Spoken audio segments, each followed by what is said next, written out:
Hello everyone. Today I'd like to talk about bees.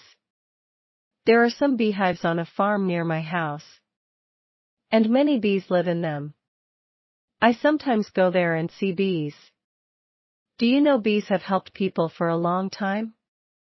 In one country there is a picture which shows people got honey from beehives. I was surprised to know that people enjoyed eating honey many years ago. Bees make honey from nectar and we can enjoy honey.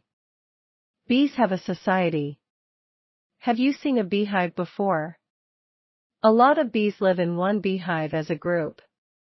In a group, there is one queen bee, and there are many drones and more worker bees. The queen bee is the biggest of the three kinds.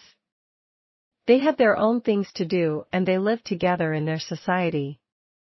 Only the queen bee lays eggs. She lays about 1,500 eggs in one day. Drones help her when she lays eggs. Worker bees do many things in a society. For example, they build the beehive, take care of the queen bee and her babies, and bring pollen and nectar to the beehive. There was a person who studied bees. In 1919, he found that bees can communicate. How do bees communicate with other bees? When one bee finds flowers, it goes back to the beehive and does a dance for other bees. Because other bees can understand where the flowers are from the dance.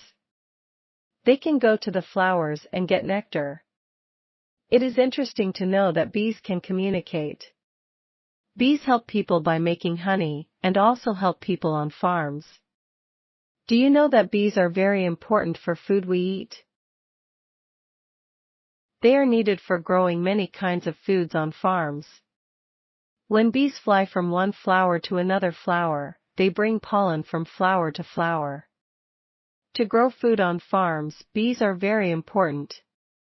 Look at Graph A. It shows the numbers of groups of bees making honey in the United States. In 1982, there were more than 4 million bee groups, but in 2007, there were only about 2,500,000. People who study bees say there are many reasons for that. For example, some bees cannot find places for their beehives. And some bees die because chemicals are used on farms. The number of bees became smaller in many other countries too.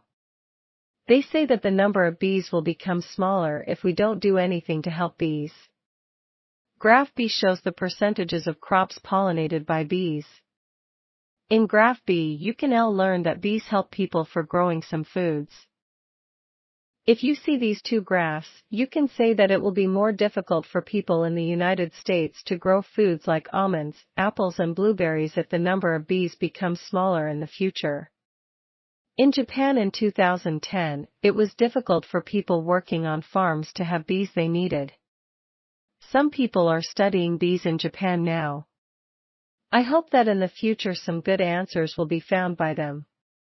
It is important for us to know more about bees. Bees have helped us for a long time. We will lose some foods if there are not any bees in the future. Now we have to think about things people can do to help bees.